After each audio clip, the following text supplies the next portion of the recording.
ये फील्ड ही आपने क्यों चुना? एक्चुअली ये फील्ड मेरे एरोस्पेस इंजीनियर करता क्या है एक्चुअल? ओके, सो इसमें दो चीज़ और आती है। ओके, तो इस फील्ड से रिलेटेड लोगों में क्या मिसअंडरस्टैंडिंग है, मिथ है जो नहीं होनी चाहिए?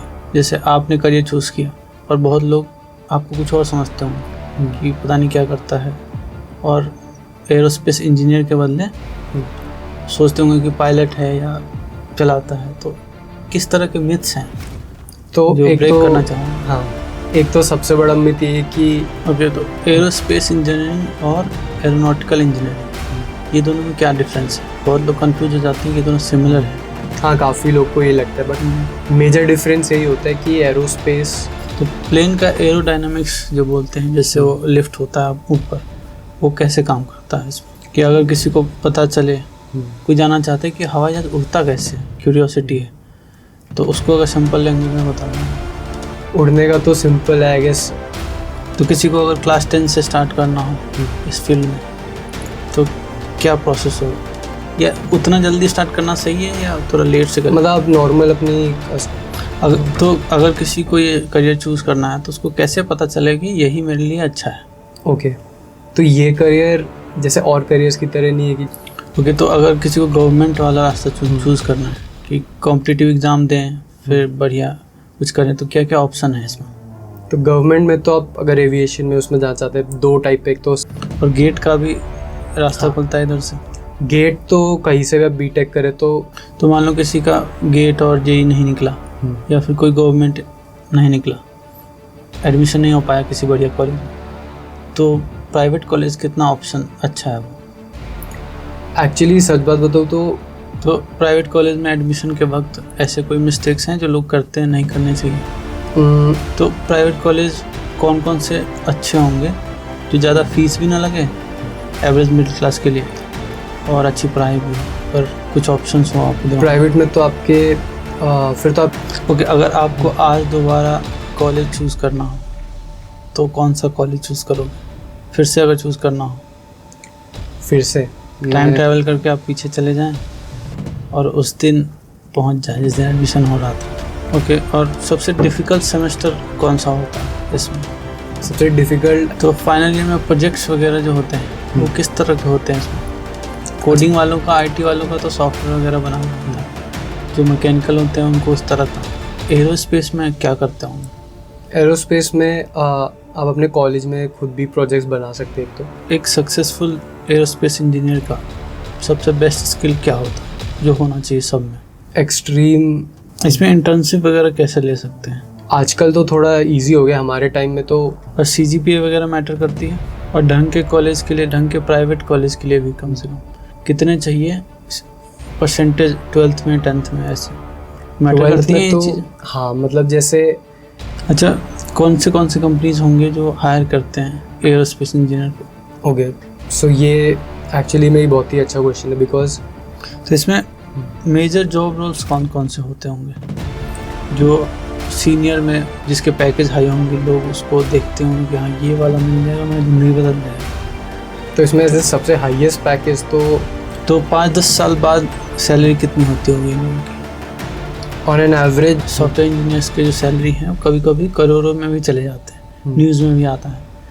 तो क्या इस फील्ड में ऐसा कोई पॉसिबिलिटी है? क्योंकि किसी को अगर एमटेक करना हो या एमएस करना हो, इन दोनों में से कौन सा बेटर होगा? अच्छा, एमएस तो बाहर होगा, हाँ वही मैं कह रहा हूँ, और एमटेक इंडिया में होगा, तो बेटर ऑप्शन इस फील्ड के लिए कौन सा है? तो किसी को अगर इसमें स्कॉलरशिप चाहिए हो तो क्या ऑप्शंस हैं इसमें, कैसे ले सकते हैं? ओके, स्कॉलरशिप तो जनरली जो इंडिया में फीस है, तो इसमें पीएचडी वगैरह भी होता है, लोग करते हैं। इसमें डिफेंस में, आर्मी में भी ऐसे ऑप्शंस खुलते हैं इसमें। हाँ, तो इसमें एआई वगैरह का यूज़ होता है। तो एरोप्लेन्स में इलेक्ट्रिक हो सकता है, बैटरी लग सकती है, बैटरी ऑपरेटेड। ओके, तो इस इंडस्ट्री में क्या चर्चा हो रहा है कि 2050 तक, यानी कि अगले 20-30 सालों में क्या बदलाव आ सकता है? ज़्यादा से ज़्यादा ये आ सकते कि तो एरोस्पेस इंजीनियरिंग में ये फ्लाइंग कार्स वाला भी कुछ सिखाया जाता है। अगर इंजीनियरिंग की बात करें तो अभी तक जितने भी साल आपकी इंजीनियरिंग की गुजरी है, वैसे तो आपका हो गया पूरा, तो इंजीनियरिंग से आपको क्या क्या लर्निंग मिली? सबसे बड़ी लर्निंग क्या रही? इस करियर को परस्यू करने को? इंजीनियरिंग से सबसे बड़ी लर्निंग तो मेरी ये थी कि तो आजकल जो एरोस्पेस एस्पिरेंट्स हैं वो क्या मिस्टेक कर रहे हैं जो नहीं करनी चाहिए उनको? सबसे बड़ी मिस्टेक, करियर मिस्टेक। ओके, सबसे बड़ी मिस्टेक है कि तो ओके, अगर 12वीं पास किया किसी ने और अभी उसको चाहिए कि एरोस्पेस में मैं इंजीनियर बनूं, लेकिन उससे कंफ्यूज है कि क्या करूं क्या नहीं, कंप्लीट रोड मैप चाहिए उसको। तो एक बेसिक रोड मैप क्या होना चाहिए उसके लिए कि एक सक्सेसफुल एरोस्पेस इंजीनियर बन जाए, मम्मी पापा को खुश कर दे, बढ़िया सैलरी हो, या उसमें स्टार्टअप अगर होता होगा तो वो भी कर सकते। स्टार्टअप होते हैं, अभी स्टार्टअप पे भी आता हूँ, बट सक्सेसफुल वो बनने के लिए तो आप कि ऐसी कौन सी डेली हैबिट है जो आपको अपने ग्रोथ में ओवर टाइम, लाइफ टाइम में सबसे ज़्यादा कंट्रीब्यूट किया है? डेली हैबिट वो मैं ओके, ये पॉडकास्ट देखने के बाद और चीज़ें और जानकारी लोग कहाँ से ले सकते हैं? ये पॉडकास्ट देखना। तो पायलट बनने के लिए क्या क्या करना होगा?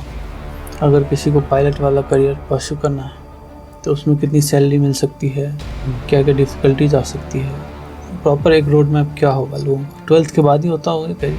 हाँ, जनरली आप पायलट बनना हो तो as a aerospace engineer, ISRO या नासा, एयरक्राफ्ट या स्पेसक्राफ्ट, फाइटर जेट या कमर्शियल एयरक्राफ्ट? ओके, आईआईटी ज़्यादा मैटर करती है, स्किल ज़्यादा मैटर करती है, सीजीपीए या प्रोजेक्ट्स, इंडिया या अब्रोड, ओके, जॉब या स्टार्टअप, ओके, रिसर्च या इंडस्ट्री, ओके, एआई या ह्यूमन इंजीनियर?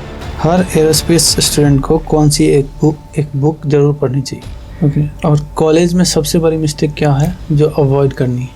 लोग जो लड़के इसमें आना चाहते हैं वो इसलिए आना चाहते हैं क्योंकि उनको लगता है कि एरोप्लेन से रिलेटेड है, यानी कि वो कुछ हायर क्लास चीज़ें हैं, तो क्या वो चकाचौंध देख के आना चाहिए या चकाचौंध एक्चुअल में इंटरेस्ट हो तभी आना चाहिए? Hello everyone, welcome back. एक नए पॉडकास्ट में आपका स्वागत है और आज हमारे साथ हैं आदित्य विक्रम सेंगर। तो ये हैं एरोनॉटिकल इंजीनियर। तो चलिए शुरू करते हैं। बहुत सारी चीज़ें सीखने वाले हैं इनसे कि कैसे आप इनके जैसा करियर बना सकते हैं और इस फील्ड में क्या क्या चीज़ें आपको जाननी बहुत ज़रूरी है, ये सब सीखेंगे आज। तो एंड तक बने रहना। चलिए शुरू करते हैं। आदित्य जी, तो थोड़ा सा इंट्रो मैंने तो बता दिया, पर आपकी तरफ से अगर थोड़ा इंट्रो हो तो थोड़ा एक्स्ट्रा पता चलेगा। सो हेलो एवरीवन, मैं Aditya Vikram Singh, I am 23 years old and मैंने बीटेक एरोनॉटिकल इंजीनियरिंग करा है, जिसमें 4 इयर्स का डिग्री होता है जैसे नॉर्मल इंजीनियरिंग होती है। But the only difference is कि एरोस्पेस और एरोनॉटिकल में आते हैं हम लोग एयरक्राफ्ट और हेलीकॉप्टर तक रिस्ट्रिक्टेड रहते हैं जो कि एटमॉस्फेयर में फ्लाई करते हैं, और एरोस्पेस थोड़ा सा आउट ऑफ एटमॉस्फेयर जाके रॉकेट्स, सैटेलाइट और इसके बारे में होते हैं। तो ओवरव्यू यही है। और मैंने 1-2 इंटर्नशिप करा है हिंदुस्तान एरोनॉटिक्स लिमिटेड के साथ, एक कानपुर में किया था और एक कॉलेज के साथ ही किया था, जो कि तेजस एयरक्राफ्ट है, जो अपना फाइटर जेट है, उसका डेल्टा विंग का न्यूमेरिकल एनालिसिस किया था। तो इन लोग के साथ काम करके और एक सर्टिफिकेशन कोर्स किया मैंने IIT कानपुर के साथ, एंड वो एक्सपेरिमेंट्स इन फ्लाइट में था जिसमें हम चेक करते हैं डिफरेंट पैरामीटर्स। तो ये मेरा इंट्रोडक्शन। ऑलराइट, तो ये फील्ड ही आपने क्यों चुना? एक्चुअली ये फील्ड मेरे को बचपन से ही बहुत एक्साइटिंग लगती थी, और मेरे को जब मैं छोटा था 4th में, तो फर्स्ट चीज़ जो मेरे को सबसे ज़्यादा हिट करी ब्रेन में आफ्टर वॉचिंग, वो एयरक्राफ्ट ही थे। आई गेस फर्स्ट ट्रैवल मेरा था, that was my first flight, Delhi से Lucknow we were going. So the entire flight वो काफ़ी मैजिकल सा लगी मुझे कि ये कैसे उड़ रहा है, कैसे मशीन्स चल रही, कैसे ये मतलब हवा में कैसे नेविगेट कर पा रहा है, कहाँ A to B कैसे जाता है। तो ये सारी चीज़ें मुझे इंटरेस्टिंग लगने लगी। तब से मैंने धीरे धीरे पढ़ना स्टार्ट किया। मतलब स्कूल में था तब मैं पढ़ने स्टार्ट कर दिया था, कोर्स के साथ थोड़ा थोड़ा एविएशन पढ़ता रहता था। फिर जब 12th में आया तो फाइनली डिसाइड किया कि अब थोड़ा इसमें आगे बढ़ते, और मैंने बीटेक फिर यही परस्यू करने का सोचा। तो अक्सर लोग 12th में कंफ्यूज रहते कि अच्छा सब JEE दे रहे, तो इसमें एरोनॉटिकल में गवर्नमेंट में तो IIT कानपुर और बॉम्बे तो नंबर 1 है ही। अगर किसी का नहीं होता है इन केस, तो आप फिर जैसे प्राइवेट इंस्टीट्यूट से मणिपाल हो गया, एमिटी हो गया, और UPS देहरादून हो गया, ये सब भी कंडक्ट करवाते हैं। तो इनके थ्रू भी आप एंट्री लेके जा सकते हैं ऐसे उसमें कोर्सेज में। एरोस्पेस इंजीनियर करता क्या है एक्चुअल? ओके, सो इसमें 2 चीज़ और आती है, एक एयरक्राफ्ट मेंटेनेंस और दूसरा डिज़ाइन। तो जो एरोस्पेस या एरोनॉटिकल होते हैं वो डिज़ाइन की तरफ ज़्यादा होते हैं। तो उनको एक पैरामीटर दिए रहते हैं, तो they have to design entire aircraft based upon different parameters या फ्लेक्सिबिलिटी, कि जैसे आपको कहाँ फ्लाई करना है, क्या मिशन है, उस हिसाब से डिज़ाइन करना होता है। तो इसकी स्टडी इसलिए थोड़ा रिसर्च ओरिएंटेड रहती है। आपको बहुत ज़्यादा रिसर्च करनी होगी, अच्छा मेरे इंडिया में ऐसा टेम्परेचर है तो मैं उस हिसाब से बनाऊंगा प्लेन, ताकि यहाँ की वेयर एंड टेयर रेजिस्ट कर पाए। अब मैं इंजन अलग मंगाऊंगा, जैसे एक चीज़ तो है, इंडिया भी इंजन नहीं बनाता है, हम सारे इंजन बाहर से लेते हैं, यूरोप यूएस से। धीरे धीरे करके हम लोग शायद अपना इंजन बनाए कुछ टाइम में। तो बेसिकली इनका काम डिज़ाइन, रिसर्च और डेवलपमेंट का ही रहता है। वो मैन्युफैक्चरर्स के साथ काम करते हैं, जैसे आपके एयरबस, बोइंग, लॉकहीड मार्टिन, ये सब टॉप के मैन्युफैक्चरर है। ओके, तो इस फील्ड से रिलेटेड लोगों में क्या मिसअंडरस्टैंडिंग है, मिथ है जो नहीं होनी चाहिए?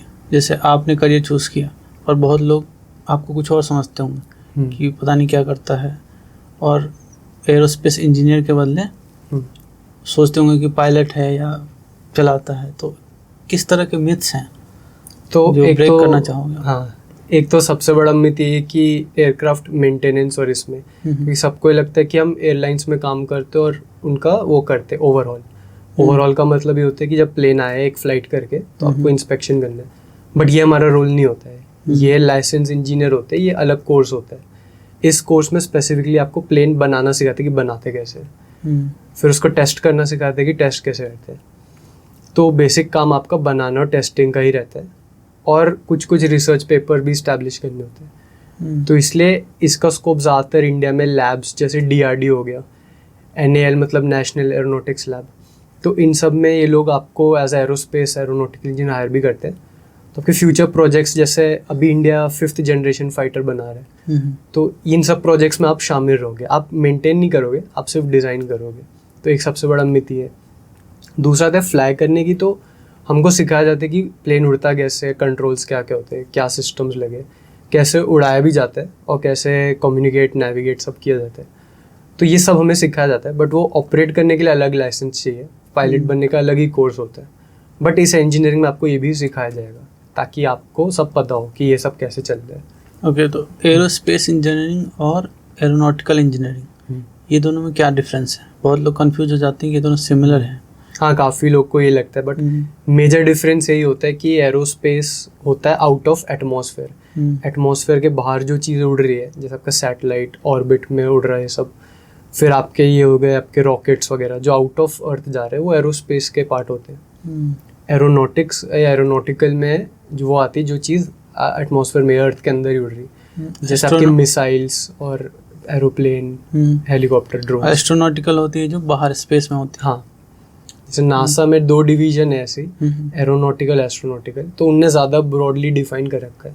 इंडिया में काफ़ी एक ही कैटेगरी में सब पढ़ा दिया जाता है, क्योंकि यहाँ पे अभी थोड़ा स्कोप है, मतलब धीरे धीरे बना रहे और फैसिलिटीज़। तो एरोनॉटिकल कम है, एरोस्पेस आपको ज़्यादा मिलेगा यहाँ पे, क्योंकि स्पेसिफिकली एरोनॉटिकल बहुत कम कॉलेजेस में ही है। तो प्लेन का एरोडायनामिक्स जो बोलते हैं, जैसे वो लिफ्ट होता है ऊपर, वो कैसे काम करता है इसमें? कि अगर किसी को पता चले, कोई जानना चाहते हैं कि हवाई जहाज उड़ता कैसे, क्यूरियोसिटी है, तो उसको अगर सिंपल लैंग्वेज में बता पाएँ आप? उड़ने का तो सिंपल है, आई गेस 11th-12th में भी वो चीज़ पढ़ाई जाती है, उसको बर्नौली थ्योरम कहते हैं। तो सिंपल सा हाई प्रेशर और लो प्रेशर का डिफरेंस होता है। जैसे ये विंग है आपका, तो जब वो फुल स्पीड में आप टेक ऑफ करेंगे, तो जो हवा ऊपर से जा रही, जो हवा नीचे से जा रही, तो नीचे हाई प्रेशर, ऊपर लो प्रेशर बन जाता है। तो नीचे से उसको पुश मिलता है, तो वो उड़ हो जाती है। ये सबसे बेसिक चीज़ है जिससे आप समझ सकते हैं। और उस विंग का शेप ऐसा होता है कि वो ईजिली उड़ जाए, उसको ऐसा नहीं बनाते कि जल्दी ना उड़े, और एक सर्टेन स्पीड पे ही वो हो पाता है। हाँ, उससे पहले उसके बाद आप करेंगे तो थोड़ा रनवे कम ज़्यादा हो जाता है, मतलब इंसिडेंट वगैरह हो सकते हैं थोड़े छोटे मोटे, प्लेन गिर सकता है, थोड़ा स्टॉल वॉल होता है। तो ये थोड़ा ज़्यादा टेक्निकल टॉपिक्स है। बट किसी को समझना हो तो यही प्रिंसिपल है कि तो फ्लो का। तो किसी को अगर क्लास 10 से स्टार्ट करना हो इस फील्ड में, तो क्या प्रोसेस होगा? या उतना जल्दी स्टार्ट करना सही है या थोड़ा लेट से करना? मतलब आप नॉर्मल अपनी स्कूल की पढ़ाई तो पूरी करेंगे सब, साइंस ले लीजिए, सबसे पहले PCM ले लीजिए क्योंकि वो ही आपको हेल्प करेगा। फिजिक्स मैथ्स मेजर होता है। केमिस्ट्री आपको थोड़ी बहुत फ्यूल और इसमें हेल्प करेगी कि फ्यूल किस चीज़ का बन रहा है, कैसे डालना है, और थोड़ा थर्मोडायनेमिक्स में हेल्प कर देती है इंजीनियरिंग में। बट मेजर आप जो साइंस स्ट्रीम के बच्चे होते हैं वो ईजिली इसका सिलेबस कोप अप कर लेंगे। इसमें कोडिंग वगैरह भी सिखाया जाता है? कोडिंग इनिशियली थोड़ा सिखाया जाता है, पाइथन वगैरह, बट मेजर काम आपको CFD सिखाई जाती है। CFD का मतलब होता है कंप्यूटेशनल फ्लूइड डायनामिक्स। उसमें आप सिमुलेट करते हो जो आपको असली में बनाना है। जैसे मैंने एक 3D का मॉडल बना लिया, अब वो लैपटॉप में मैं उसके ऊपर हवा डाल के देखूंगा कि कैसे वो बिहेव कर रहा है। तो हमें वो इसमें मेजर टूल्स ये होते हैं एरोनॉटिक्स, मैटलैब और CFD 2 मेजर टूल है। अगर किसी को ये करियर चूज करना है तो उसको कैसे पता चले कि यही मेरे लिए अच्छा है? ओके, तो ये करियर जैसे और करियर्स की तरह नहीं है कि जैसे भर भर के आपको स्कोप या वो दिखता ही रहे, बिकॉज इस करियर में आपको बहुत ज़्यादा पेशेंस चाहिए। तो दूसरा आपको बहुत ज़्यादा पैशन होना चाहिए एयरक्राफ्ट को लेके। अगर आप थोड़ा बहुत ऐसे ग्लैमर देख के आए कि वो मेरे को प्लेन बनाने को मिलेगा, तो थोड़ा थोड़ा मतलब स्लो प्रोसेस होता है। इमीडिएटली आपको हैंड्स ऑन नहीं देते एयरक्राफ्ट के ऊपर, तो धीरे धीरे करके एक्सपीरियंस लेके आप इंटर्नशिप्स कर करके इसमें एक्सेल करना होता है। बट एक बार आप वेल डिफाइंड एरोनॉटिकल इंजीनियर हो जाए, इसमें डिफरेंट फील्ड्स और होती जॉब की, वो जो हम आगे डिस्कस करेंगे, तो आप किसी भी एक पोजीशन में डिपार्टमेंट हेड हो जाए तो आपकी लाइफ काफ़ी अच्छी रहती है। फिर आप मेजर डील्स में और इसमें पार्टिसिपेट करते हैं। और इसमें 3 तरीके के वो होते हैं, तो मैन्युफैक्चर हो गया, ऑपरेटर हो गया, ऑपरेटर मतलब एयरलाइंस जो खरीद रहे हैं उनसे, तीसरा हो गया रेगुलेटर जो आपके रेगुलेशन बनाते हैं, जैसे DGCA हो गया, मिनिस्ट्री ऑफ सिविल एविएशन, और डिफेंस में आपका सेमी लैक और ये सब है। तो ये लोग इंश्योर करते हैं तीनों के बीच लिंक बना के कि जो ऑपरेटर उड़ा रहा है और जो मैन्युफैक्चर बना रहा है वो तीनों उनके अकॉर्डिंग ही होना चाहिए, कोई ऐसा वैसा डेविएट नहीं करना चाहिए उनके रूल्स से। फिर मोटा मोटा इन तीनों सेक्टर में जॉब्स आप ले सकते हैं। आपको इन तीनों में जैसे जाना है वो हम आगे डिस्कस करते हैं। ओके, तो अगर किसी को गवर्नमेंट वाला रास्ता चूज करना है कि कॉम्पिटिटिव एग्जाम दें फिर बढ़िया कुछ करें, तो क्या क्या ऑप्शन है इसमें?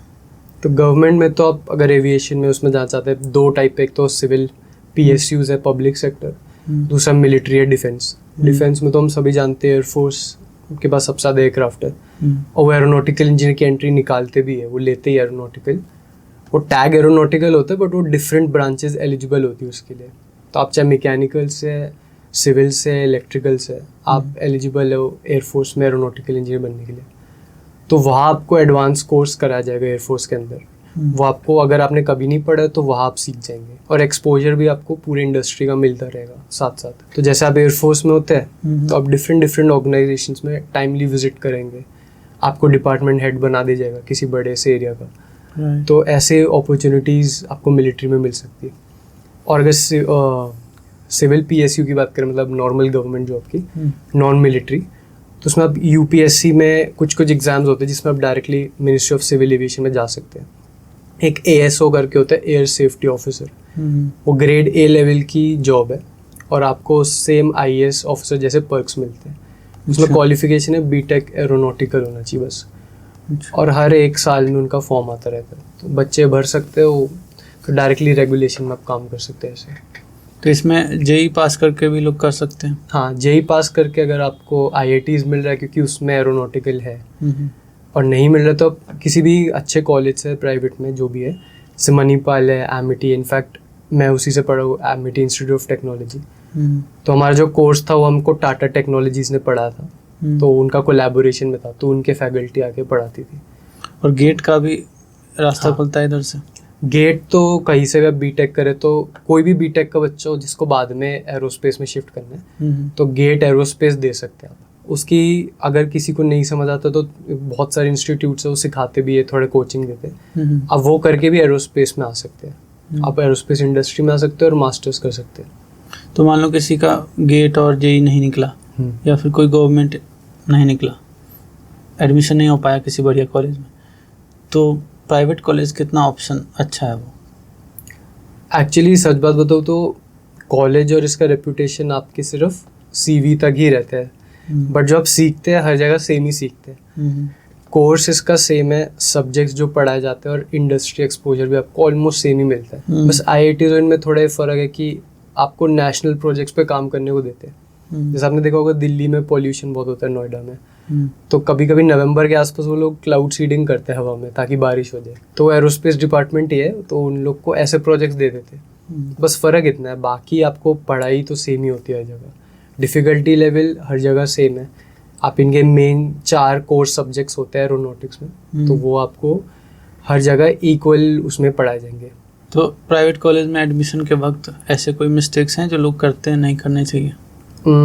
जैसे मिस्टेक्स तो नहीं, बट यहाँ पहले लोग प्लेसमेंट और ये ज़्यादा देखते हैं कि जैसे अच्छा इस कॉलेज में प्लेसमेंट ये है, उस कॉलेज में कॉलेज चुनते वक्त गलती प्लेसमेंट ज़्यादा देखते हैं लोग।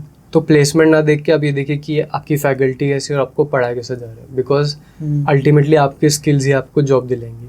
अगर आप बहुत अच्छे कॉलेज में पढ़ के भी कुछ नहीं कर रहे या फिर आपने इतने अच्छे से अपने सब्जेक्ट्स मास्टर नहीं करे, तब भी आपकी जॉब नहीं लग सकती। तो इट ऑल डिपेंड्स कि आप कितना पढ़ सकते हैं। तो वही इस फील्ड में आने के लिए आपको पैशन थोड़ा सा होना चाहिए, क्योंकि एक पॉइंट पे आप भी सोचेंगे कि अच्छा इतना डीप क्यों जा रहे हैं हम, इतना कैलकुलेशन क्यों है।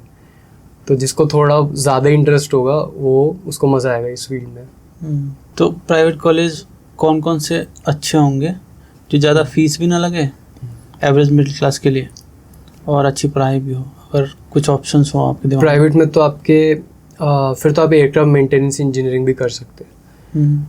वो भी आपका 5 से 7 लाख के आसपास या 9 लाख में हो जाता है कोर्स।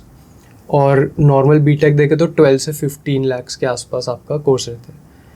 4 ईयर डिग्री होता है ना? हाँ, 4 ईयर डिग्री। ईयरली आपकी फीस अराउंड 3 लाख होती है, सेमेस्टर वाइज लेते हो तो 1.5 ये एवरेज बता रहा हूँ हर कॉलेज का, इसके आसपास ही रोटेट करते हैं। बढ़िया कॉलेजेस कौन से हैं अब तो? जैसे एक तो मणिपाल बैंगलोर मैंगलोर में उनका बहुत अच्छा है, यूपीएस देहरादून है, इन लोग का एरोनॉटिक्स अच्छा है। फिर स्कूल ऑफ एरोनॉटिक्स है नीमराना में, ये भी बहुत अच्छा है। और तीसरा हमारा एमिटी इंस्टीट्यूट टेक्नोलॉजी, इनका भी काफ़ी अच्छा हुआ है, क्योंकि पूरे नॉर्थ में आप देखें तो ये 2-3 ही कॉलेज है जो ऑफर कर रहे हैं। बाकी एरोस्पेस तो आपको मिल ही जाएंगे, क्योंकि एरोस्पेस में ज़्यादा कॉलेजेस ऑफर करते हैं। बट आप किसी भी वे में घुसिए तो ये डिग्रीज आपको मिल जाती है, चाहे एरोस्पेस में एरोनॉटिक्स में। काफ़ी बेसिक्स आप सेम पढ़ते हैं, बस मेजर काम अलग होता है थोड़ा सा। ओके, अगर आपको आज दोबारा कॉलेज चूज़ करना हो तो कौन सा कॉलेज चूज़ करोगे? फिर से अगर चूज़ करना हो, फिर से टाइम ट्रैवल करके आप पीछे चले जाएं और उस दिन पहुंच जाए जिस दिन एडमिशन हो रहा था, मैं अपना कॉलेज ही फिर से चूज़ करूँगा। बिकॉज हमारी फैकल्टी ने जिस तरीके से हमको पढ़ाया था, जिस लेवल का कॉन्फिडेंस हमें गेन हुआ, वो आई डोंट थिंक सो। हम लोग मतलब जब HAL में थे कानपुर में, तो डिफरेंट कॉलेजेस के बच्चे आए थे, जो गवर्नमेंट कॉलेज के भी थे, यहाँ के भी थे इंटर्न।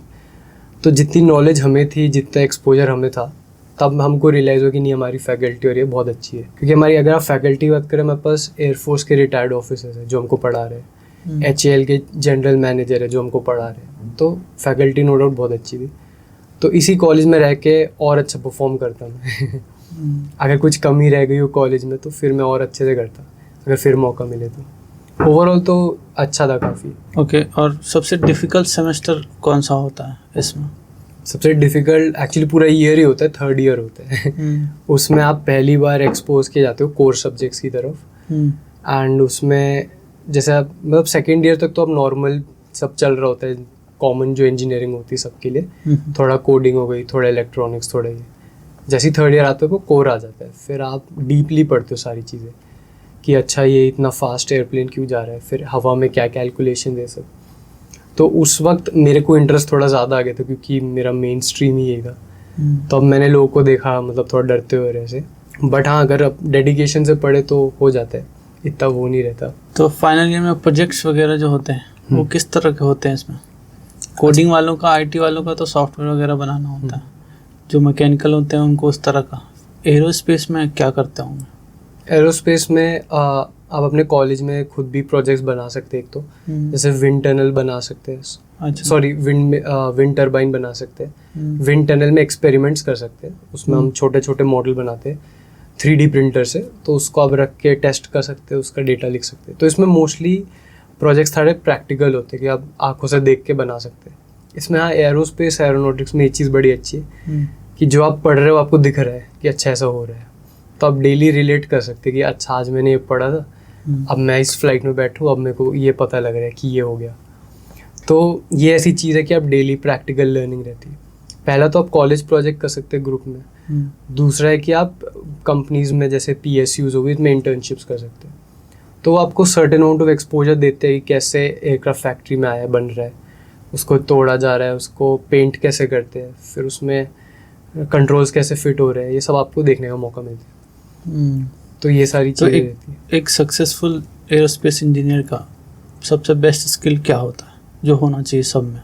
एक्सट्रीम पेशेंस और हार्डवर्क क्योंकि ये फील्ड बहुत ज़्यादा डिमांडिंग है। ज़रा सा भी एरर आपको बहुत हैवी पड़ सकता है, तो आपको प्रिसीजन हर टास्क में चाहिए।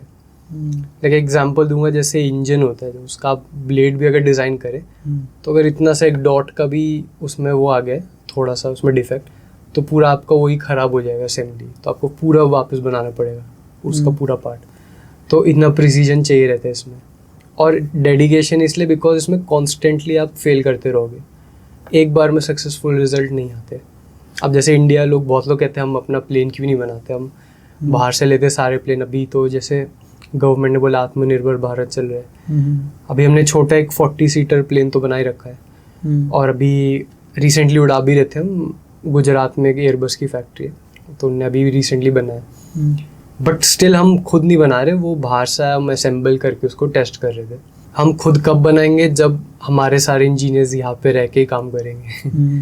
तो इसी चीज़ के लिए अवेयरनेस होनी चाहिए कि ये ऐसी फील्ड है कि सारे इंजीनियर्स को एम्प्लॉयमेंट मिल सकती है इसमें, चाहे कोई भी डिपार्टमेंट से हो आप, mechanical, civil, IT, computer science.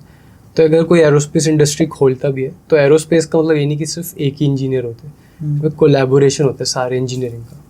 तो ये एक बहुत बड़ा स्कोप होता है इसमें। इसमें इंटर्नशिप वगैरह कैसे ले सकते हैं? आजकल तो थोड़ा इजी हो गया। हमारे टाइम में तो जैसे हमारे तो मैंने बताया फैकल्टी थी, तो वैसे थोड़ा हार्ड था, तो वो HAL में थे, तो उनने थोड़ा हमारे लिए बोला था कि हमें एक्सपोजर दे दो, तो हम चले गए थे, वरना डिफेंस एरियाज होते।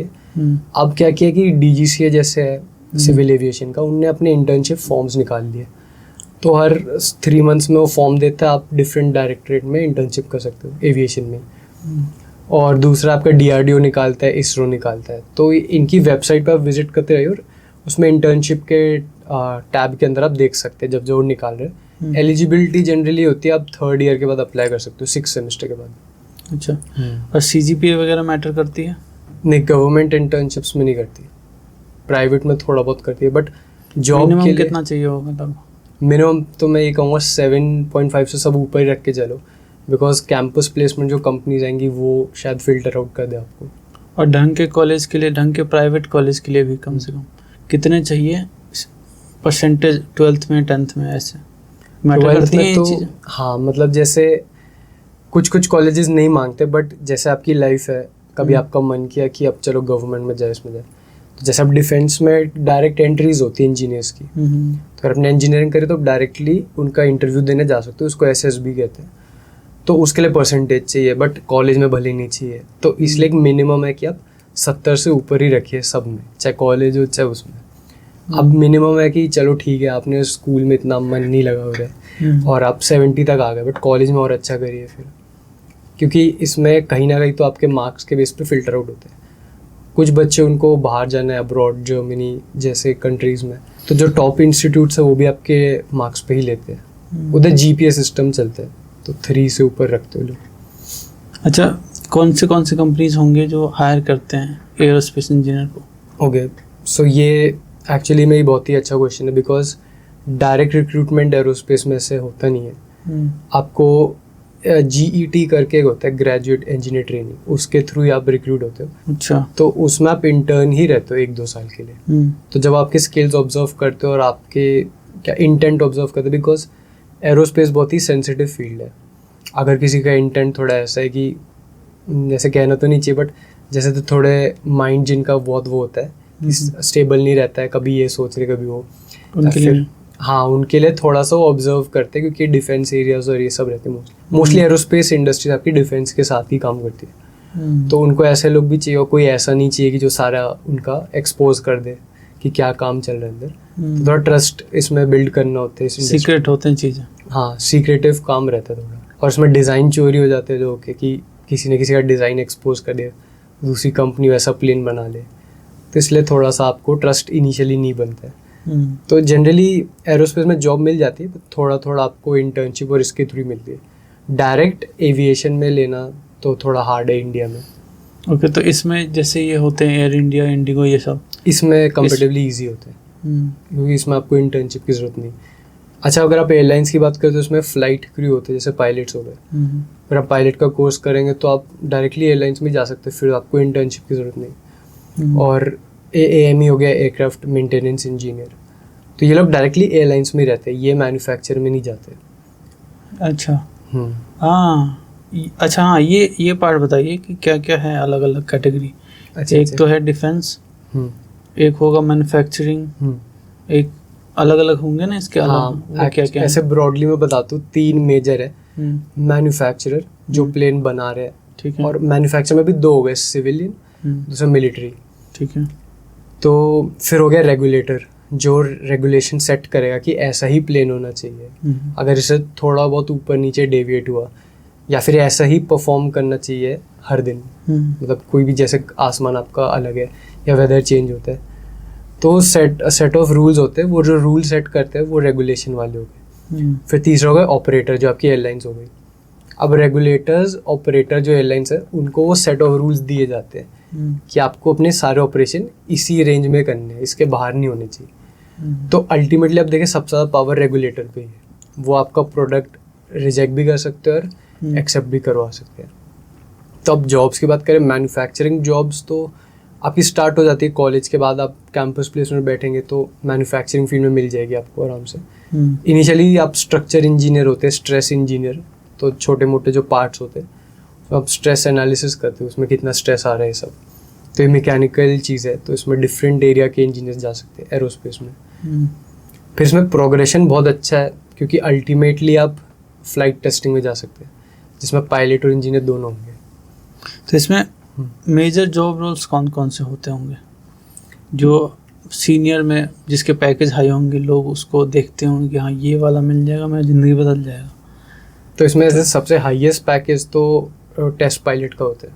अच्छा, अगर आप टेस्ट पायलट है या फ्लाइट टेस्ट इंजीनियर है, अच्छा, तो फ्लाइट टेस्टिंग क्या होती है, एक अलग फील्ड है, मतलब ये एरोनॉटिकल का भी स्पेशलाइज फील्ड है। इसमें 6-7 लोग ही होते हैं बस पूरी इंडस्ट्री में, और वो टॉप में होते हैं सबसे। तो इसमें थ्रू मतलब many years of experience, both flying also in engineering, तो आपको इस पोजीशन पे दिया जाता है।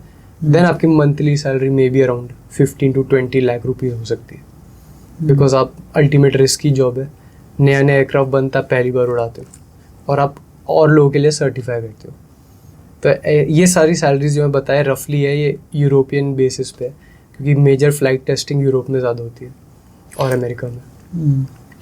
तो 5-10 साल बाद सैलरी कितनी होती होगी इन लोगों की? ऑन एन एवरेज जैसे नॉर्मल इंजीनियर की होती है वैसे ही, थोड़ा आपको फ़र्क तब मिल सकता है अगर आप डिफेंस प्रोजेक्ट्स पे काम करें, वो भी अब्रॉड, बिकॉज इंडिया में स्टैंडर्ड स्ट्रक्चर है, आप डिफेंस के थ्रू ही जा सकते हो डिफेंस प्रोजेक्ट्स पे। अगर आप मिलिट्री एयरक्राफ्ट बनाते हो तो आपका रिस्क और ये ज़्यादा हाई रहता है, क्योंकि आपके ऊपर बहुत सारे लोग होंगे जो आपसे स्टील करने के लिए पड़े होंगे इन्फॉर्मेशन, तो इसलिए ये थोड़ा सा मतलब वो रहता है, आपको सीक्रेटिव इसमें रहता है, उस चक्कर के लिए आपको अलाउंसेस ज़्यादा मिलती है उसमें, अगर आप डिफेंस डिज़ाइनर हो तो जैसे सॉफ्टवेयर इंजीनियर्स के जो सैलरी हैं कभी कभी करोड़ों में भी चले जाते हैं, न्यूज़ में भी आता है, तो क्या इस फील्ड में ऐसा कोई पॉसिबिलिटी है? हाँ, अगर आप चीफ ऑफ डिज़ाइन बन जाए अच्छा, अगर आप किसी भी डिपार्टमेंट के चीफ है, जैसे इसमें डिफरेंट डिपार्टमेंट्स होते हैं, डिज़ाइन का डिपार्टमेंट, फ्लाइंग का डिपार्टमेंट और ये सब। तो अगर आप चीफ पायलट हो, चीफ टेस्ट पायलट हो, तो आपका पैकेज भी ईयरली 4.5 या 5 करोड़ के आसपास रह सकता है। तो ऐसे ऐसे प्रोग्रेस होता है, तो जैसे नॉर्मल इंडस्ट्री होती है, बट हाँ इनिशियली पायलट की सैलरी ज़्यादा हाइक है, क्योंकि उनका रिस्क फैक्टर ज़्यादा है। तो अगर आप एज अ पायलट बनते तो आप इनिशियली थोड़ा ज़्यादा कमाते, और एज एन एरोनॉटिकल इंजीनियर आपको बेसिकली जैसे सब इंजीनियर्स का रहता है, स्टार्टिंग सैलरी उस हिसाब से आपको सेम मिलता है अराउंड, आई गेस इंडिया में तो सेम ही है, 12 से 18 लाख पर एनम से सब ऑलमोस्ट स्टार्ट करते हैं आप। क्योंकि किसी को अगर एमटेक करना हो या एमएस करना हो कि इन दोनों में से कौन सा बेटर होगा? अच्छा, MS तो बाहर होगा, हाँ वही मैं abroad, कहने वाला था। और MTech इंडिया में होगा, तो बेटर ऑप्शन इस फील्ड के लिए कौन सा है? वैसे आप कुछ भी करें, बेटर तो आपके रिक्वायरमेंट्स के हिसाब से होता है, बिकॉज इंडिया में जैसी रिक्वायरमेंट्स है और बाहर जो रिक्वायरमेंट्स है वो आपको MS में ही आपको सारी चीज़ें करा देते हैं। और वो अल्टीमेटली आपके ऊपर भी डिपेंड करता है कि आप अपना पूरा करियर इंडिया में इन्वेस्ट करना चाहते हैं बाहर। तो अगर आप इंडिया में इन्वेस्ट करेंगे तो आप अल्टीमेटली गवर्नमेंट लैब्स में ही लैंड करेंगे। तो अगर आप MTech करते हैं तो मोस्टली लोग IITs और ISC से करते हैं। तो इधर स्कोप इतना है कि आप PhD कर सकते हैं, प्रोफेसर बन सकते हैं, DRDO के लैब में हेड बन सकते हो। बट अगर आप बाहर जाते हो तो और ज़्यादा आपका स्कोप बढ़ जाता है। आप डिफरेंट डिपार्टमेंट्स को कमांड कर सकते हो, लीड कर सकते हो, और उधर सैलरी स्ट्रक्चर भी बहुत डिफरेंस है। उधर एक एवरेज एरोनॉटिकल इंजीनियर यहाँ से 3 टाइम ज़्यादा अर्न करते हैं। तो ये मेजर है कि अगर आपको बाहर रहना तो आप MS बाहर से कर सकते हो। वैल्यू थोड़ी ज़्यादा हो सकती है बाहर की। हाँ, क्योंकि अभी ये फील्ड इंडिया में मतलब थोड़ा आपके लिए बेबी स्टेज पे है, बन रही है बस। हाँ, आने वाले कुछ सालों में 10-20 साल में शायद ये बहुत बूम पे चले जाए। अभी जैसे आपने ऑपरेशन सिंदूर देखा होगा लास्ट ईयर, सारा काम हवा में ही होता है, ड्रोन से लेकर सब। तो पूरा एरोस्पेस इंडस्ट्री का ही काम था वो। तो ड्रोन आजकल आप देखिए बहुत लोग स्टार्टअप ड्रोन का कर रहे हैं, ड्रोन्स बनाते हैं, और बहुत सारे इसके एक्सपोज होते हैं। जैसे आप कभी नोएडा में हो गया, कभी द्वारका दिल्ली में हो गया एक्सपोज। तो अगर कोई विजिट करे ड्रोन एक्सपोज तो आ जाके आप देख सकते हैं कि ये भी एक फील्ड है एरोस्पेस एरोनॉटिक्स की। तो बहुत सारे लोग आते हैं, आप उनसे डिस्कस कर सकते हैं, और वो सारे स्टार्टअप्स होता है, उनके साथ भी काम करके एक्सपीरियंस ले सकते हैं। तो किसी को अगर इसमें स्कॉलरशिप चाहिए होगा तो क्या ऑप्शंस हैं इसमें, कैसे ले सकते हैं? ओके, स्कॉलरशिप तो जनरली जो इंडिया में फ़ीस है, मैंने शायद ही कोई देखा है कि कोई स्कॉलरशिप ले रहा हो, बट बाहर लेने के लिए उनकी डिफरेंट स्कीम्स होती है। इंडिया में तो जनरली इसकी टोटल फीस ही आपकी 12 से 15 लाख के आसपास है। आई गेस ऑलमोस्ट सभी जो कर रहे हैं अफोर्ड कर ही लेते हैं 4 years के उस पर। और ऐसा या स्कॉलरशिप तो नहीं, बट IITs में थोड़ी मिल जाती है, आपको फ़ीस कम होती है। अब्रॉड वाली ऑप्शन तो होंगे जरूर। अब्रॉड में है, जैसे जर्मनी में आपको इरास्मुंडस करके एक स्कॉलरशिप है। यहाँ पे दिल्ली में मैक्स मिलर भवन है, तो वहाँ जाके इसके बारे में इंक्वायरी कर सकते हो। और गोथे इंस्टीट्यूट है उसी मैक्स मिलर भवन में, तो वो लोग आपको सर्टिफिकेशन देते हैं जर्मन लैंग्वेज का, और वो आपके लिए इंस्टीट्यूट भी अरेंज करने में हेल्प कर देते हैं आपको। तो वो एक जगह है जहाँ आपको सारी इन्फॉर्मेशन अच्छे से मिलेगी। इरास्मुंडस स्कॉलरशिप है। और वैसे तो जर्मनी जैसे कंट्रीज़ में ट्यूशन फ़ी होती नहीं है, ऑलमोस्ट ज़ीरो ही होती है, तो आपको मोस्टली लिविंग एक्सपेंसेस ही आते हैं। मेरे कुछ सीनियर्स गए तो वहाँ पे काम कर रहे हैं जर्मनी में, कुछ जापान गए। तो जापान में भी एरोस्पेस है, बहुत अच्छा डेवलप्ड है, इंडिया से बहुत हायर कर रहे हैं आजकल, और स्टार्टिंग सैलरी भी अच्छी खासी देते हैं, 3 to 4 lakh rupees a month देता है आपको। तो इसमें PhD वगैरह भी होता है, लोग करते हैं? उसमें आपको डॉक्टरेट का डिग्री मिल जाएगी। तो अगर हमने PhD कर ली तो आप अल्टीमेटली अब रिसर्च स्कॉलर ही हो एक तरीके से। तो जो बड़ी बड़ी प्रोजेक्ट्स होते हैं, नासा जैसे कंपनीज में भी आप अप्लाई कर सकते हो, नासा जैसे ऑर्गेनाइजेशन, सॉरी, एक्सपर्ट लेवल हो गया वो। हाँ, PhD करके आप नासा ही जा सकते हो। वो डायरेक्टली PhD होल्डर्स को ले लेते हैं। अगर आप इंडिया इवन IIT से भी आप PhD करें, इसमें होता है आप IIT से MTech करके PhD भी कर सकते हो। फिर आपको डायरेक्ट ऐसी कंपनी में जॉब मिलेगी जो एक्सपर्ट लेवल पे होते हैं। और एरोस्पेस में तो आप जितना पढ़ेंगे उतना ही अच्छा है। अगर कोई बच्चा PhD और MTech के बीच में उन्हें चूज़ करना हो तो PhD वाले पहले लेंगे, जितना आपने पढ़ाई करी। हाँ, इसमें पढ़ाई, और इसलिए मैंने बोला था हार्डवर्क बहुत ज़्यादा चाहिए इसमें। सिर्फ BTech करके तो आपको एक एक्सपोजर मिल जाएगा अच्छा, ऐसे चलती इंडस्ट्री, और डीपली काम करने के आपको और पढ़ना होगा। तो ये सारे ऑप्शन होते हैं इसमें डिफेंस में, आर्मी में भी ऐसे ऑप्शंस खुलते हैं इसमें? हाँ, अगर आप जैसे वैसे BTech के बाद आपके लिए डायरेक्ट एंट्री हो जाती है, आपको रिटन एग्जाम नहीं देना होता है, जैसे CDS ND होता है। तो अगर आपने BTech करा तो आप डायरेक्टली SSB में जाइए, वो आपको शॉर्टलिस्ट कर लेंगे। मिनिमम परसेंटेज 70-70 के ऊपर रखिए। एंड उसमें क्या है कि अगर आप सेलेक्ट हो गए आर्मी जैसे ऑर्गेनाइजेशन में या डिफेंस में, तो वो लोग आपको MTech करा देते हैं, आपकी सीट्स ऑलरेडी IITs में रिजर्व होती है, फिर आपको गेट देने की ज़रूरत नहीं। तो इसमें एक डिफरेंट लाइफस्टाइल होगी, आपको मिलिट्री एक्सपोजर मिलेगा, उसके साथ साथ आपको फॉरेन का एक्सपोजर भी बहुत मिलता है, क्योंकि जो लोग फॉरेन की डील करने जाते हैं ना, जैसे आपने देखा राफेल इंडिया में आ रहे हैं, तो यहाँ के लोग जो सिविलियन नहीं जाते वो डिफेंस के लोग ही जाते। तो इसमें अगर आप डिफेंस में तो आपको एक नेक्स्ट लेवल ऑफ लाइफ जो होता है अपग्रेड हो जाएगी आपकी। तो आपको ऐसी चीज़ें देखने को मिलेगा जो नॉर्मल लोग को नहीं मिलता देखने को। तो इसमें एआई वगैरह का यूज़ होता है? एरोस्पेस में हाँ, अभी फ़िलहाल तो मेंटेनेंस में यूज़ कर रहे हैं लोग।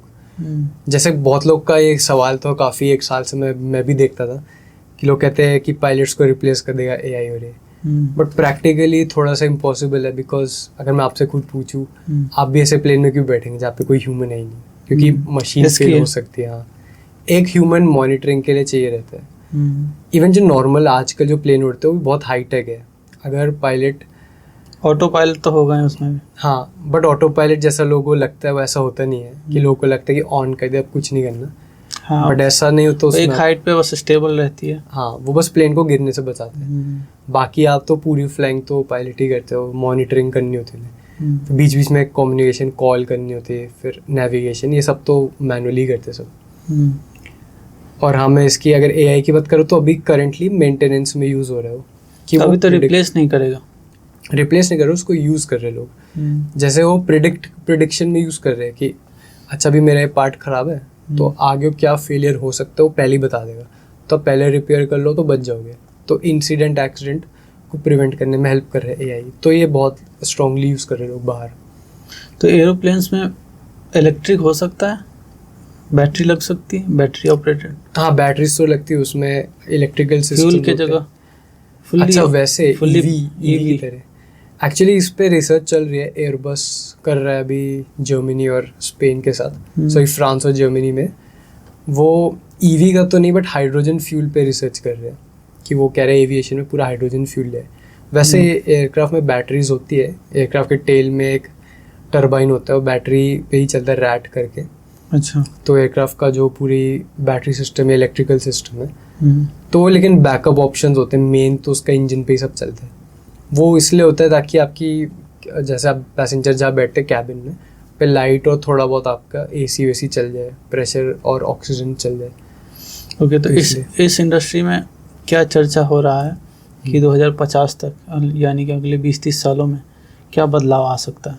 ज़्यादा से ज़्यादा ये आ सकता है कि इंडिया अपने आप सारी चीज़ें बनाने लग जाए। सबसे बड़ा बदलाव तो आएगा अगर हम खुद का इंजन बना लें।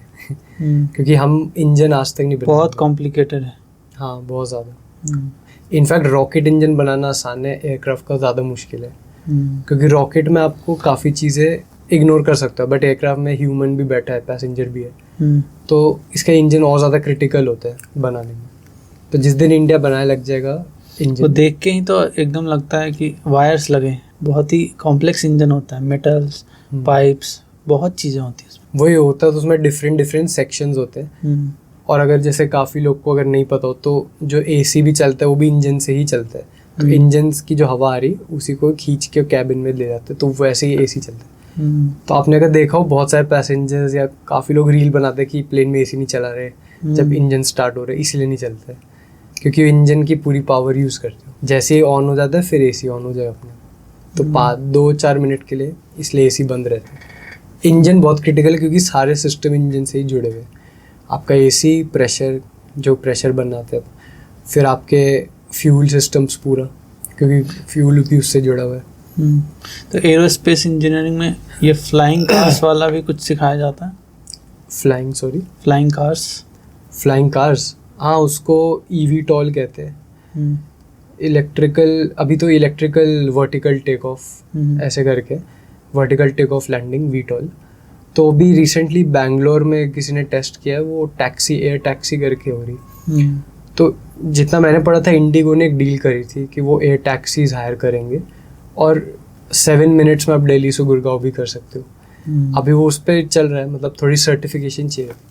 एरोस्पेस में क्या है कि कोई नया प्रोडक्ट आता है तो बहुत स्ट्रिक्ट गाइडलाइंस होती है, थोड़ा सा भी कोई टेस्ट फेल होगा तो अप्रूव नहीं करते। तो उसमें ये सब फ्लाइंग कार्स वगैरह का सेगमेंट आता है या नहीं आता है? उन्होंने बना रखा है, उसमें रोटर ही होता है, बेसिकली हेलीकॉप्टर और कार का मिक्सचर ही है। उसमें हेलीकॉप्टर जैसे रोटर लगे है और थोड़ा मतलब केस्ड है, मतलब ऐसे उसके अंदर ताकि कोई ऑब्जेक्ट ना आ जाए तो उसको एक केसिंग लगा देते साइड में। जैसे कोई ड्रोन हो गया, बड़ा ड्रोन समझ लीजिए, उसमें आप बैठे हो तो वैसे ही उसी प्रिंसिपल पे उड़ेगा जैसे हेलीकॉप्टर उड़ रहे, आपको एक पॉइंट से दूसरे पॉइंट ले जाएगा। बट अब उसको कार क्यों कह रहे मेरे को ही नहीं पता या तो थोड़ा रोड पे जाए, तो अभी इस चीज़ पे थोड़ा सा चल रहा है इनका फ्लाइंग ड्रोन कहा जा सकता है। हाँ, इसे वीटॉल कहते हैं, VTOL। Vertical take off landing. तो ये एरोप्लेन जैसा ही होता है बट सीधा ऐसे उड़ जाते हैं, तो आपको रनवे का ज़रूरत नहीं है, कहीं से भी उड़ सकते हैं। लोगों का सपना है ना कि रोड पे चलती रहे कार, फिर अचानक मन करे तो से हवा में उड़ जाए। हाँ, ऐसे तो इवन एरोप्लेन भी बनाना लोगों का सपना ही था। एक आदमी ने चिड़िया को देखा, फिर प्लेन बनाने लगे। तो अगर वो पॉसिबल है तो ये भी एक दिन पॉसिबल होगी। आई एम श्योर इस पर रिसर्च तो चल ही रही होगी, धीरे धीरे करके इंडिया में आ जाएगा। अगर इंजीनियरिंग की बात करें तो अभी तक जितनी भी सालें आपकी इंजीनियरिंग की गुजरी हैं, वैसे तो आपका हो गया पूरा, तो इंजीनियरिंग से आपको क्या क्या लर्निंग मिली? सबसे बड़ी लर्निंग क्या रही इस करियर को परस्यू करने पे? तो इंजीनियरिंग से सबसे बड़ी लर्निंग तो मेरी ये थी कि जैसे कोई भी डिफ़िकल्ट सिचुएशन होती और हम फेल होते हैं तो वो बहुत नॉर्मल चीज़ है। जैसे इंजीनियरिंग करने से आपको थोड़ा सा ज़्यादा आपके अंदर कंपैशन और गट्स आ जाते हैं। आप कोई भी चीज़ करने से डरोगे नहीं। आपको लगेगा कि जैसे काफ़ी लोगों को लगता है ना कि हमें पहले अटेम्प्ट में सक्सेसफुल होना है, बट इंजीनियर्स को एक पॉइंट पे आदत हो जाती है, ठीक है एक दो बार नहीं हो तो तीसरी बार तो हम अच्छा कर ही लेंगे। तो कांस्टेंट जो फीडबैक और ये सब होता है, इसने हमको बहुत अच्छे से शेप किया। अब भले हमारे टीचर्स हमको डांटे या कुछ करे, बताते थे, वो तो होना ही कि उस चक्कर में ही हम धीरे धीरे रिफाइन होते हैं। तो engineering is a field of refinement. जितना आप रिफाइन होंगे, जितना ज़्यादा आप एसेस करेंगे अपने प्रोडक्ट्स को, या इनफैक्ट लाइफ में भी आप जितना अपने आप को एसेस करेंगे, आप उतना फाइन होते रहेंगे। तो ये मेरे को इंजीनियरिंग ने सिखाया लाइफ में। तो आजकल जो एरोस्पेस एस्पिरेंट्स हैं वो क्या मिस्टेक कर रहे हैं जो नहीं करनी चाहिए उनको? सबसे बड़ी मिस्टेक, करियर मिस्टेक। ओके, सबसे बड़ी मिस्टेक है कि कन्फ्यूजन बहुत है लोगों में, क्योंकि जैसे कोई सोचता भी है तो अगर काफ़ी पेरेंट्स अवेयर नहीं होते तो वो इन्हें इस फील्ड में जाने से मना कर देते हैं। उन्हें काफ़ी ऐसे बताया जाता है कि अगर आप कंप्यूटर्स करें, आईटी करें, कुछ एआई करें तो आपकी ज़्यादा प्रॉस्पेक्ट्स रहते हैं जॉब्स के, या फिर आप लाइफ में ज़्यादा सक्सेसफुल रहेंगे। बट ऐसा नहीं है, ये फील्ड भी धीरे धीरे ग्रो हो रही है और जिसको इंटरेस्ट है वो ज़्यादा अच्छा इसमें परफॉर्म कर सकते हैं। मेरे ही कॉलेज में बहुत लोग ऐसे मिलते थे, बट उनका नाम नहीं लूँगा। वो कहते थे कि हम लोग ज़बरदस्ती कोई और इंजीनियरिंग कर रहे, बट हमें इंटरेस्ट एविएशन में था, तो हमारे पेरेंट्स माने नहीं। तो जैसे काफ़ी पेरेंट्स को भी डाउट रहता है ना कि इसमें क्या स्कोप है, कैसे रहता है। तो सबसे बड़ा स्कोप तो जैसे मैंने बताया डिफेंस, और इसमें जाके आप और बढ़ा सकते हो स्कोप।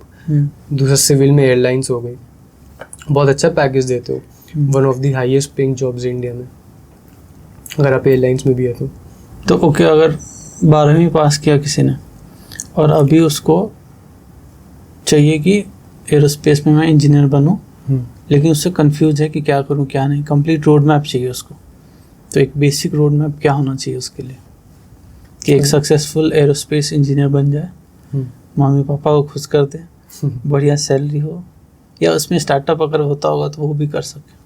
स्टार्टअप होते हैं, अभी स्टार्टअप पे भी आता हूँ, बट सक्सेसफुल वो बनने के लिए तो आप पहले जेई की तैयारी और ये कर सकते हैं। अगर आपका फर्स्ट या 2 अटेम्प्ट्स में जेई हो जाता है तो वेल एंड गुड, नहीं होता है तो जेई में आप जैसे आईआईटीज़ के लिए ही एम करिए, बिकॉज उसी में ज़्यादातर है। जो आपके अदर एनआईटीज़ है, डिफरेंट अदर गवर्नमेंट कॉलेजेस, उसमें एरोस्पेस नहीं है।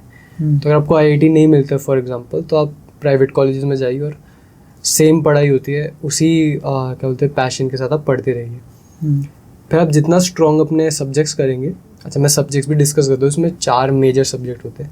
एरोडायनेमिक्स, एयरक्राफ्ट इंजन, स्ट्रक्चर मतलब एयरक्राफ्ट का स्ट्रक्चर, और फ्लाइट मैकेनिक्स कि जो हवा में प्लेन उड़ रहा है क्या क्या मैकेनिक्स लगती। तो ये मेजर 4 सब्जेक्ट्स अगर आप ये कॉलेज में अच्छे से कर लेंगे तो आपका करियर उतना सक्सेसफुल होगा, आप उतनी ही जल्दी इंटरव्यू निकाल पाएंगे, उतना आपके कंसेप्ट क्लियर होंगे। और अगर किसी को स्टार्टअप करना है तो आप बेसिक ड्रोन की कंपनी से ही स्टार्ट कर सकते हैं, क्योंकि मेजर एयरक्राफ्ट स्टार्ट करने में तो आपको बहुत ज़्यादा सर्टिफिकेशन और वो चाहिए रहेगा, गवर्नमेंट अप्रूवल, तो बहुत मुश्किल होता है। काफ़ी लोगों ने सोचा भी था, काफ़ी आईआईटी के ग्रेजुएट्स होते हैं, वो सोचते हैं हम खुद का प्लेन बनाते हैं, बट सिंस यहाँ पे सर्टिफिकेशन में बहुत दिक्कत आती है इंडिया में, क्योंकि मेजर चीज़ें डिफेंस के पास है। वो इवन जो एयर स्पेस है, हवा में जो उड़ रही चीज़, वो डिफेंस ही मॉनिटर करती है सारी चीज़ें। तो बिना उनके परमिशन के कोई आप ऐसी चीज़ नहीं बना सकते जो उनको थ्रेट दे। तो इसलिए आप ड्रोन से स्टार्ट कर सकते हो किसी को स्टार्टअप करना है। हाँ, अगर किसी को मतलब ऐसा इंटरेस्ट है कि पार्ट्स बनाने हो और सप्लाई करना हो तो ये एक बिजनेस कर सकते हो। उसमें आपको लेकिन पार्ट्स भी बहुत रिफाइन करने होंगे। इनके एरोस्पेस स्टैंडर्ड्स होते हैं AS 9100 करके 9100, वो मेंटेन करने होंगे स्टैंडर्ड्स आपको। तो गवर्नमेंट से भी डील कर सकता। हाँ, अब तो जैसे पहले जैसे हम 5th जनरेशन फाइटर बना रहे थे तो उन्हें HAL को चुना था बस, बट अब गवर्नमेंट और मतलब डिफेंस ने बोले, एयरफोर्स ने, कि हम प्राइवेट वेंडर्स को भी लेंगे। तो जो प्राइवेट वेंडर्स है वो उनको अलाउ कर रहे हैं कि आप हमारे पार्ट्स बनाओ, और वो सबसे बड़ा कस्टमर एयरफोर्स ही है। अब उनको जितनी जल्दी आप बना के दोगे उतना अच्छा है। तो ये एक स्कोप है जिसके पास थोड़ा इन्वेस्टमेंट अच्छा है, तो अपनी फैक्ट्री सेट करके आप ये ऐसे कंट्रीब्यूट भी कर सकते हैं, उनके साथ टाई अप्स करके और उनसे कॉन्ट्रैक्ट्स लेके कर सकते हैं। अच्छा, वैसे इसका मेजर इंडस्ट्री बैंगलोर साइड ज़्यादा है। अच्छा, तो कोई बच्चा अगर बैंगलोर में रहता है उसको डेली बेसिस पे एक्सपोजर मिलेगा इसमें। अब जो नॉर्थ में रहते हैं उनको थोड़ा साउथ जाना पड़ेगा क्योंकि नॉर्थ में एक्सपोजर कम है थोड़ा। हैदराबाद बैंगलोर में सारे फैसिलिटीज़ है, प्लांट्स है आपके, और कॉलेजेस भी सबसे ज़्यादा एक्सपोजर वही दिलाते हैं। हमें भी जैसे नॉर्थ जगह है। हाँ, बैंगलोर ही भेजते थे हमें, क्योंकि वहाँ पे आप देखिए एक ही रोड है, उस पर सारे इंस्टीट्यूट्स है, DRDO, HAL, NAL, सब एक ही लाइन से बने हुए। फिर aeronautical society of India, ASI, वो सब इवेंट्स होते हैं। अभी जैसे अगले साल अगर आप लोग इंटरेस्टेड है तो बैंगलोर में ही एरो इंडिया है 8 फरवरी से ऑनवर्ड्स, तो बहुत बड़ा एविएशन एक्सपो होता है। तो जो ये पॉडकास्ट देख रहे हो वो विजिट कर सकते हैं एरो इंडिया में भी, वो अच्छा एक्सपोजर मिल जाएगा सबको। वहाँ भी हाँ डिफरेंट कंपनीज आएंगी पूरी दुनिया से एरोस्पेस की, वो अपने सारे प्रोडक्ट्स डिस्प्ले पे लगाते हैं, और एयर शो भी होता है यहाँ पे, तो आप इंजॉय कर सकते हैं। अच्छा, एक्साइटिंग करियर हो सकता है। हाँ, मतलब हाँ, एक बार आप सेट हो चुके और थोड़ा फ्लाइंग का एक्सपोज आपको मिल जाए तो आपको इससे अच्छा करियर कोई नहीं लगेगा। क्योंकि इनिशियली जैसे लोगों के मन में भी रहता है कि एक ना एक पॉइंट पे लाइफ में प्लेन उड़ाना है, और प्लेन उड़ाने का फैसिनेशन तो ऑलमोस्ट सभी बच्चों को होता है, छोटे भी होते हैं, सब पहले बार तो ये बोलते हैं तो इंजीनियर है, पायलट है, डॉक्टर, 3 चीज़ में से कोई एक। फिर बड़े होके धीरे धीरे पता लगता है अच्छा इतना वास्ट फील्ड है। तो ये जॉब लगती भी होगी तो एयरपोर्ट पे ही जाते होंगे लोग वर्क करने डे टू डे लाइफ में। एयरपोर्ट की जॉब्स अलग होती है वो। अच्छा, जैसे वही मैंने बताया था, इसमें 3 कैटेगरी है। तो अगर आप ऑपरेशंस में तो आप एयरपोर्ट पे ही रहेंगे बस। अगर आप मैन्युफैक्चरिंग में तो आपका अलग प्लांट होगा, वही रहेंगे। वो भी उसी तरह का दिखता होगा, बड़ा सा एरिया। हाँ, उधर हाँ प्लांट में भी रनवे होता है क्योंकि वहाँ पे टेस्टिंग होती है, और खुद का टावर होता है, बट आपको पैसेंजर नहीं दिखेंगे। हाँ। अगर आपको पैसेंजर्स और ये डेली आप चाहते हो इंटरेक्शन हो, डिफरेंट लोगों से मिलो, तो आप एयरलाइंस में जा सकते हो। उधर day to day social life का एक्सपोजर आपको बहुत मिलेगा। एंड कोई जैसे पायलट वायलट बनता है या किसी को शौक है बनने का, तो वो भी अल्टीमेटली एरोस्पेस का कॉन्ट्रीब्यूशन है। अब आता है थोड़ा सा पर्सनल क्वेश्चन। हाँ, कि ऐसी कौन सी डेली हैबिट है जो आपको अपने ग्रोथ में ओवर टाइम लाइफ टाइम में सबसे ज़्यादा कंट्रीब्यूट किया है? डेली हैबिट वो मेरा वर्कआउट रूटीन और रनिंग। अगर मैं ये नहीं करता हूँ तो मेरा पूरे दिन का स्केड्यूल ऊपर नीचे हो जाता है।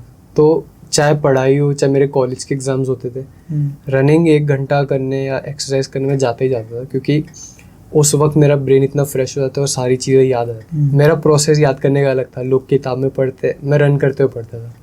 एक बार पढ़ लिया, फिर भागते रहो तो आपको काफ़ी चीज़ें याद रहेंगी। तो ऐसे मैं यूज़ करता था, अगर किसी को हेल्प करे तो भी यूज़ कर सकते हैं।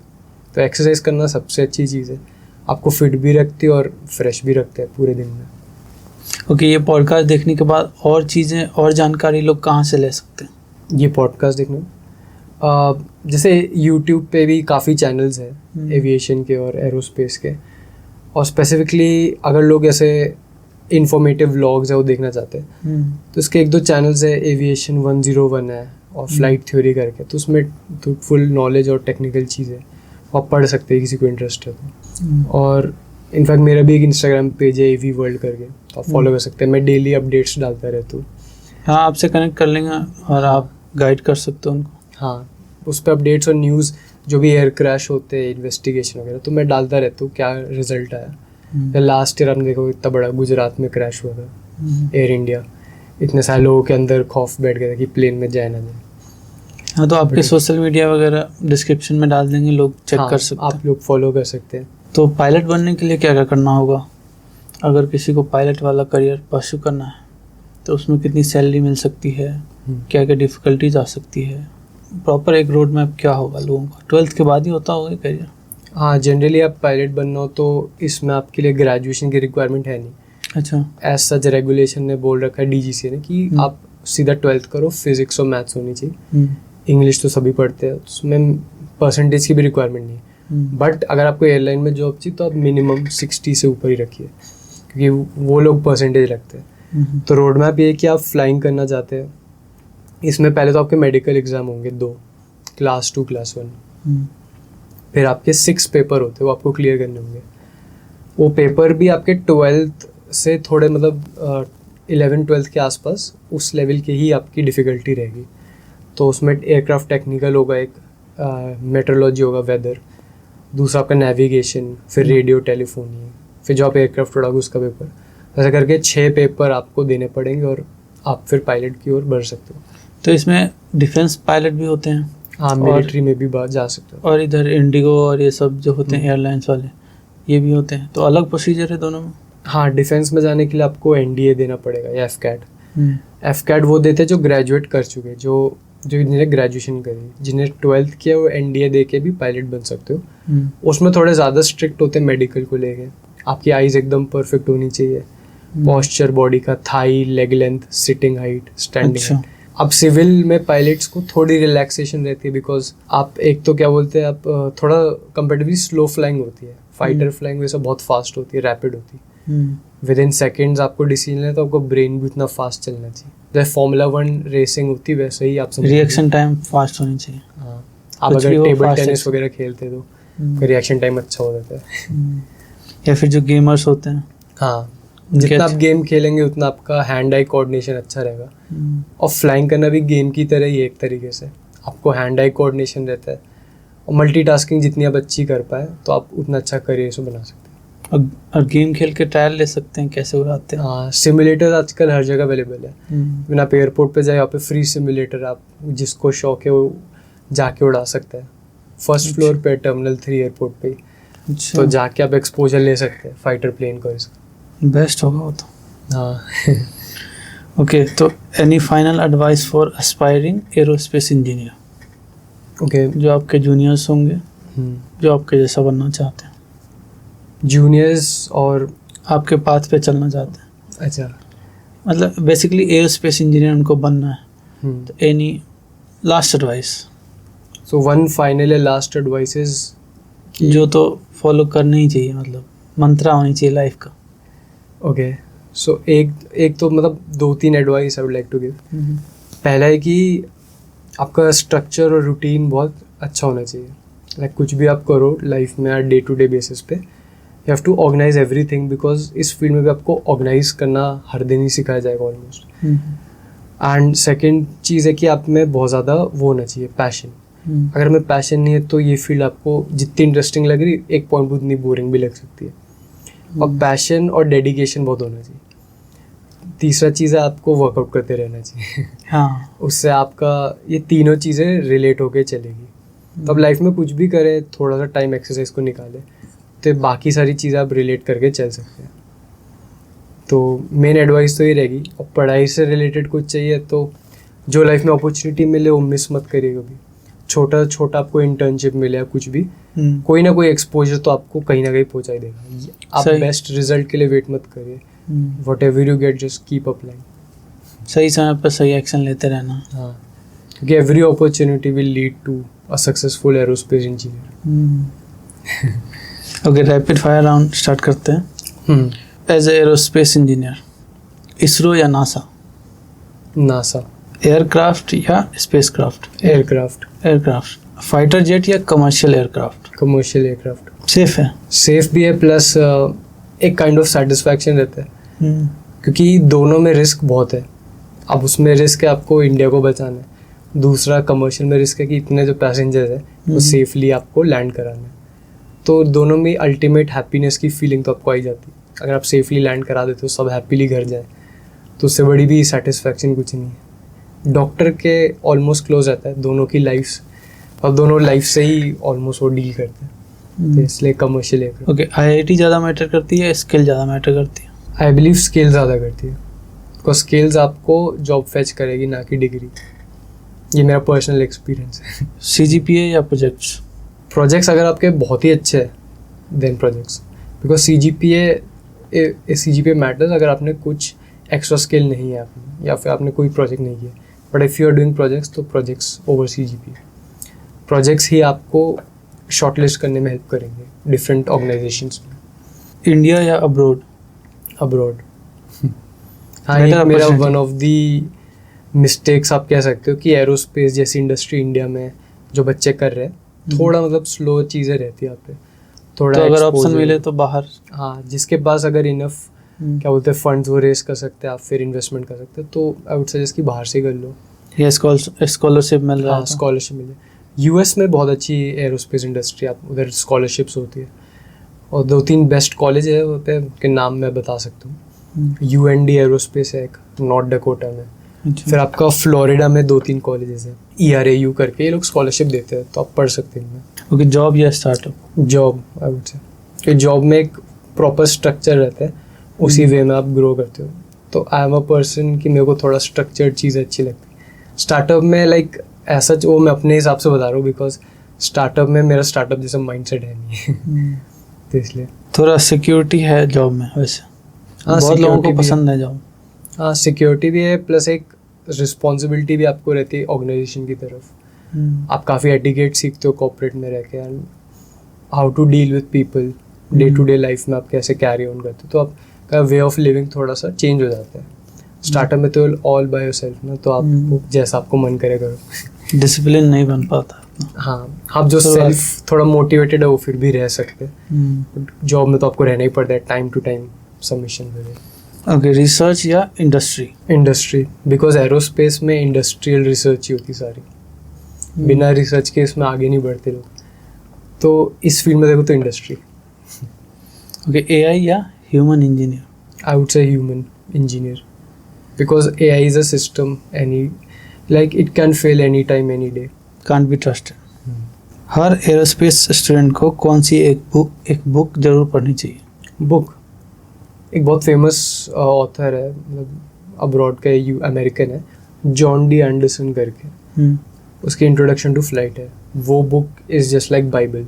तो जो नया है इस फील्ड में वो है, ये बुक पढ़ लेगा तो उसको सब इंसाइट मिल जाए कि एविएशन में होता क्या है। तो introduction to flight by John D Anderson, ये बुक हर एरोस्पेस इंजीनियर को पढ़नी चाहिए। ओके, और कॉलेज में सबसे बड़ी मिस्टेक क्या है जो अवॉइड करनी है? सबसे बड़ी मिस्टेक ये है कि अगर आपके कॉलेज में प्लेसमेंट होती है तो पक्का बैठिए, उसको छोड़िए मत क्योंकि आपने वो छोड़ दिया तो आपकी लाइफ की सबसे बड़ी अपॉर्चुनिटी चली जाएगी। हाँ, बहुत लोग अवॉइड कर देते हैं। हाँ, वो चीज़ कभी अवॉइड नहीं करनी चाहिए, बिकॉज अगर आप सेल्फ जाएंगे इंडस्ट्री में या कंपनीज पे तो वो आपको ऐसा हायर नहीं करते। हायरिंग के मैसेज आ रहे हैं फिर भी इसको इग्नोर करते जा रहे हैं। हाँ, तो कॉलेज में क्या है, वो कॉलेज कंपनीज को बुलाते हैं, तो respect that placement cell, respect their companies time, so go and take the interview. So ये वन ऑफ द मिस्टेक्स है, बहुत बच्चे नहीं लेते हैं, उन्हें उस टाइम लगता है कि हम कर लेंगे आगे, अभी छोड़ो मजे। हाँ, बहुत लोग सोचते हैं कि ये तो छोटी कंपनी है, मैं तो बड़े लेवल पे जाऊंगा। बट बड़ी कंपनी में जाने के लिए भी आपको छोटे से ही यू हैव टू स्टार्ट। बड़ी कंपनी फ्रेशर बहुत रेयरली लेते ही नहीं। तो पहले तो एक्सपीरियंस गेन करे, लर्निंग करे, फिर बड़ा सोचे। उसके बाद हम मतलब मिनिमम 2 to 3 years का किसी भी स्टार्टअप में कंपनी में एक्सपोजर ले सकते हैं, और एक्सपीरियंस गेन करके फिर आप स्विच कर लीजिए अपनी ड्रीम कंपनी में।